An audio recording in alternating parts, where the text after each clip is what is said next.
की सहायता से आयत के बारे में बताऊंगा कि आयत में क्या क्या खास बात होती है और आयत किसे कहते हैं। तो आयत भी बेटा एक चतुर्भुज का ही भाग है जो एक बंद आकृति है। इससे पहले आपने वर्ग में सीखा, वर्ग में क्या होता था कि ये जो चारों भुजाएं हैं, ये चारों भुजाएं कैसी थी, बराबर हुआ करती थी। लेकिन आयत में यहाँ पे ऐसा कुछ भी नहीं। आप देख पा रहे होंगे कि आपको ये सामने ये भुजा दिख रही होगी और ये सामने ये भुजा दिख रही होगी। जितनी ए दिख रही होगी भुजा, उतनी ही भुजा आपके सामने ए है। इसके बाद आप देखेंगे कि जे भुजा जितनी है उतनी ही ए भुजा। तो इसका मतलब है कि आयत में एक खास बात ये है कि इसके आमने और सामने की भुजाएं आपस में कैसी होती हैं, बराबर। ठीक है। वर्ग में क्या होता था कि चारों जो भुजाएं हैं, ये चारों भुजाएं आपस में बराबर हुआ करती थी। लेकिन आयत में क्या है, आयत में एक खास बात है कि इनके आमने और सामने की भुजाएं कैसी होती हैं, बराबर। ठीक है। लेकिन प्रत्येक दो भुजा के बीच में बना कोण कितने अंश का है, 90 अंश का। ये मैंने अर्धचांदा लगाए हुए हैं। ये अर्धचांदा आपको ये बता रहा है कि इनके और इनके बीच में कितने अंश का कोण बना हुआ है, 90 अंश का। ठीक है। जिस प्रकार से वर्ग में दो विकर्ण हुआ करते थे, इसी प्रकार से यहाँ पर भी आपके कितने विकर्ण हैं, 2। इस शीर्ष को इस शीर्ष से कनेक्ट किया गया है, यानी जोड़ा गया है। इसको जब मैंने इसको जोड़ा तो एक विकर्ण प्राप्त हुआ। इसी प्रकार से इस कोने को इस कोने से मिलाया तो दूसरा विकर्ण प्राप्त हुआ। तो अगर हम इस विकर्ण की लंबाई को नापेंगे और इस विकर्ण की लंबाई को नापेंगे तो आप यहाँ पे देख पा रहे होंगे कि ये लंबाई आपको बिल्कुल समान दिखाई दे रही है। पूरी लंबाई आपको दिखाई दे रही है। आप कैसे पहचानोगे कि समान लंबाई है? आप देख रहे होंगे ये बड़ा वाला छेद है, ये बड़ा वाला देखिए इसके कोने में लगा हुआ है, ये बड़ा वाले भी इस कोने में लगा। छोटे वाले को देखिए एक कोने में लगा है, ये छोटा वाला देखिए इस कोने में लगा है।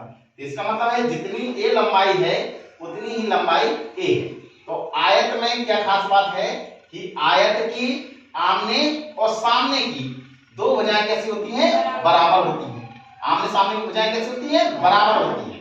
और प्रत्येक दो भुजाओं के बीच में बना कोण कितने अंश का होता है, 90 अंश का होता है।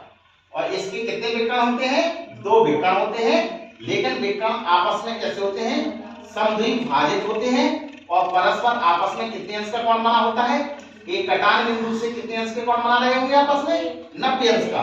तो इस प्रकार से हम कहेंगे कि आयत किसे कहते हैं कि ऐसी चतुर्भुज आकृति जो जिसके आमने सामने की भुजाएं कैसे होती हैं, बराबर होती हैं और दोनों विकर्ण आपस में कैसे होते हैं, बराबर होते हैं। और दो भुजाओं के बीच में बना कोण कितने अंश का होता है, 90 अंश का होता है। ये आपने आयत के बारे में सीखा कि ये आयत है। ठीक। अगर बेटा आपसे ये कहा जाए कि जरा ये बताइए कि इसका परिमाप कितना होगा, तो परिमाप किसे कहते हैं? अगर बेटा इस भुजा को और इस भुजा को और इस भुजा को और इस भुजा को अगर चारों भुजाओं को आपस में हम जोड़ दें तो वो क्या कहलाता है, उसका परिमाप कहलाता है। इसी प्रकार से वर्ग में भी यही होता है कि हम चारों भुजाओं को अगर हम जोड़ देंगे तो वो उसका क्या कहलाता है, परिमाप कहलाता है। ठीक है। अगर कभी भी क्षेत्रफल निकालना है तो क्षेत्रफल क्या करते हैं, क्षेत्रफल के लिए आपको क्या करना पड़ेगा, जितनी ये लंबाई है और जितनी ये चौड़ाई है, इनका और इनका आपस में मल्टीप्लाई कर देंगे। मल्टीप्लाई मींस गुणा कर दिया जाएगा। अगर हम लंबाई और चौड़ाई का आपस में गुणा कर देंगे तो हमें किसका क्षेत्रफल निकल आएगा, आयत का क्षेत्रफल निकल के आ जाएगा। समझ में आया? तो ये आपने इसको क्या सीखा हुआ है, ये आयत है। ठीक है। ये क्या है आपका, आयत। तो आपने वर्ग सीखा और ये आपने आयत सीखा। तो इस प्रकार से हम चतुर्भुज के और शेष भागों में चलते हैं आगे। पहले आपने देखा कि ये आयत बनी हुई थी आकृति। ये आकृति कैसी थी, आयत की। मैंने क्या किया कि इनके जो बीच में 90 अंश का कोण बना हुआ था, 90 अंश की कोण की जगह 2 मैंने क्या कर दिए हैं, न्यून कोण कर दिए। क्या कर दिए हैं, न्यून कोण। आमने सामने की क्या कर दिए हैं, न्यून कोण। और 2 कोणों को क्या किया है, अधिक कोण। 2 कोणों को क्या किया है, अधिक कोण। तो आपको मैं ये बता ही चुका हूं कि निम्न कोण किसे कहते हैं और अधिक कोण किसे कहते हैं। निम्न कोण किसे कहते हैं? ऐसा कोण जो 90 अंश से तो बड़ा हो, लेकिन जो न्यून कोण किसे कहते हैं? ऐसा कोण जो 0 अंश से बड़ा हो लेकिन 90 अंश से छोटा हो, उसे हम क्या कहते हैं? न्यून कोण कहते हैं।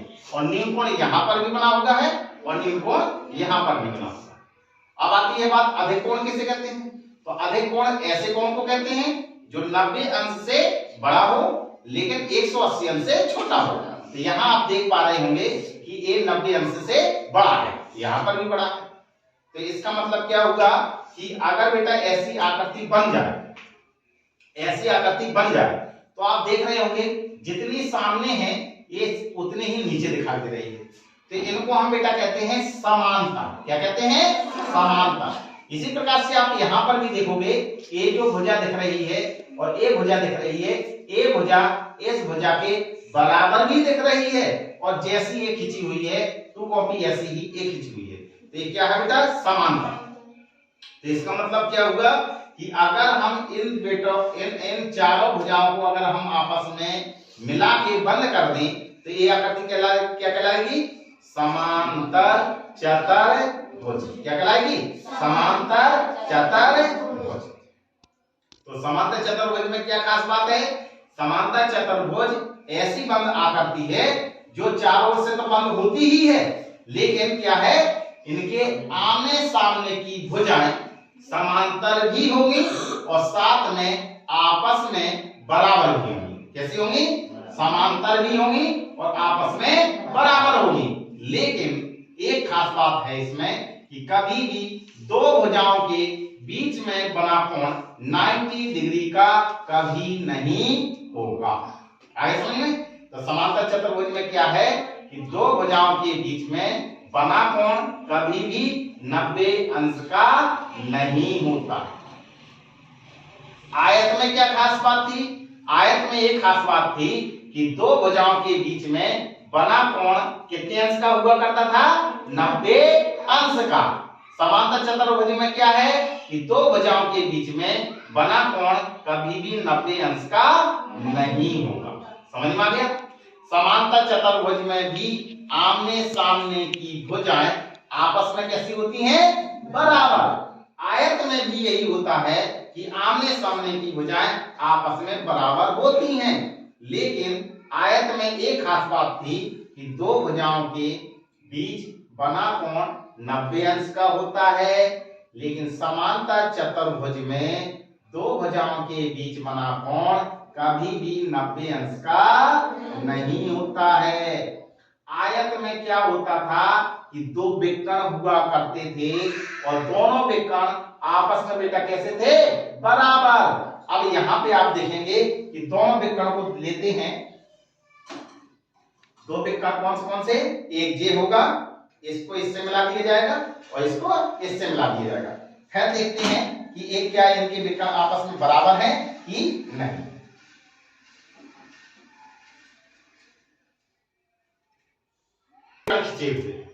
इसको इससे मिलाया तो एक विकर्ण हुआ, इसको इससे मिलाया तो ये दूसरा विकर्ण हुआ। अब जरा आप ये देखिए कि ये जो विकर्ण की लंबाई है और ये जो विकर्ण की लंबाई है, क्या दोनों विकर्ण आपस में बराबर दिख रहे हैं? नहीं दिख रहे हैं। तो इसका मतलब है कि समांतर चतुर्भुज में क्या खास बात है कि इनके जो दोनों विकर्ण होंगे वो आपस में कभी भी बराबर नहीं होंगे।